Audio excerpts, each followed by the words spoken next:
Okay, hello, Theory 2. Getting to the end of the road here. I'm going to talk to you a little bit today about the 5/7 chord and specifically how we deal with it in part writing. And I'm going to be working entirely from this sheet by Dr. Mark Feezel that I have put on your Canvas page so you can follow along with it and look at it.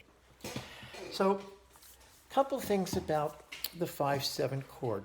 It's the most commonly used of all the seventh chords. We know that. And it works both in major and in minor. Its obvious resolution is to 1, although we can use a deceptive resolution and go to 6. So if we use a deceptive cadence, we go to 6 or something else. But almost always 5/7 is going to resolve to 1. Now the problem with 5/7 in root position is that it has not one, but 2 tendency tones. Here's what I'm talking about. Here's C major.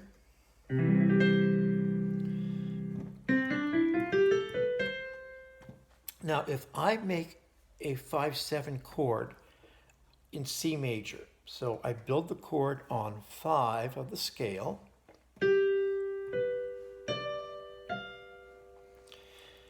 I've got 2 dissonant tones there because B is the leading tone of the C major scale. It wants to resolve up to the tonic, but F is the 7th of the chord, and so it's got to resolve too. And so it's going to resolve down by step. So, except for a couple exceptions that we'll talk about momentarily, first of all, be sure to not confuse the leading tone of the scale with the 7th of the chord. They're 2 different things. The leading tone of the scale is going to want to resolve up by step. The 7th of the chord is going to want to resolve down by step. Now, in working with 3 or 4 voices, there are things that we do to kind of try to facilitate all of that. Let me show you some of the things that are here on the sheet.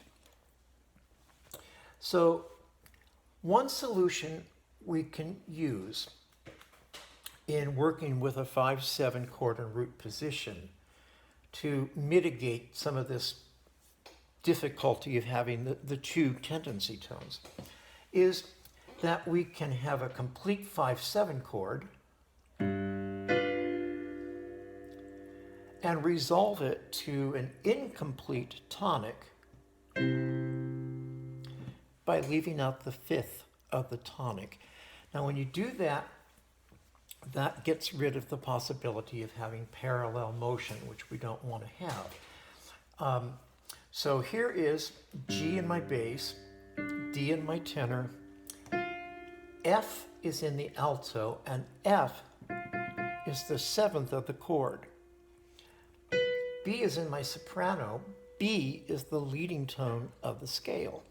So F is going to resolve down to E, B will resolve up to C, and despite the fact we have a tripled root and no 5th, it's still a very satisfying resolution. Okay, here's another possibility. If we have an incomplete 5/7 chord, and again what we do there is we would leave out the 5th. So here I have G is my bass, I've doubled that root in the tenor, but I have no D in this chord, no 5th. Okay, now the 7th of the chord is back in the alto, and the leading tone of the scale is in the soprano. Here's how this is going to work.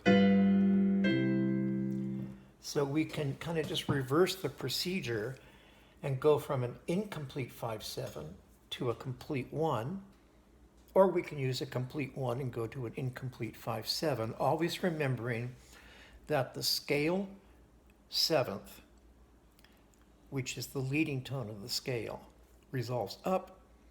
The chord 7th, which is the 7th of the chord, resolves down by step. Now, if you want to have both chords complete, there's a couple of little things we do. And again, this all has to do with avoiding voice leading problems.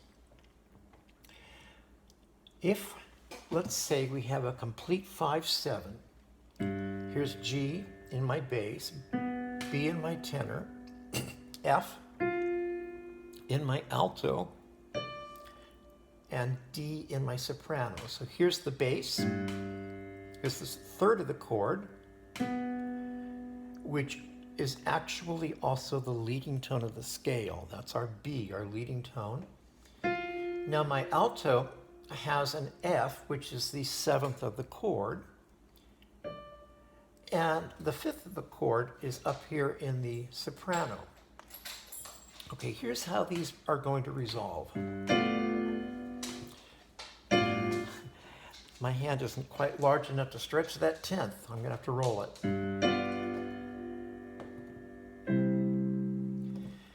Okay, now here's an exception to the leading tone resolving down by step. To make this work, the 7th of the chord on F will resolve down. The leading tone will not resolve up by step. That's what I should have said. The leading tone will not resolve up by step in this case. It's going to resolve down, but it's not going to resolve to the tonic. It will resolve to the 5th of the chord. So what you're going to get is this.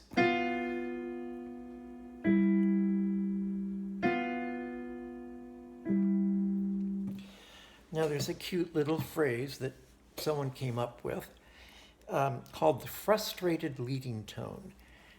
They say the frustrating leading tone is because we have the leading tone not resolve up to the tonic, but it has to resolve down to the 5th, therefore it's frustrated. Okay. Sure, why not? The frustrated leading tone.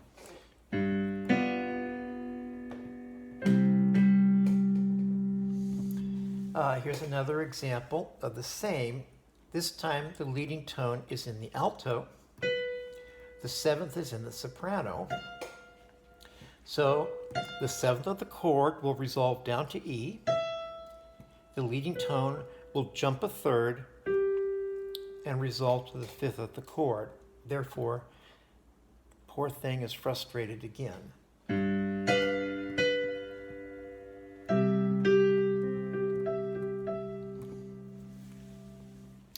So those are the basics in working with the 5/7 chord.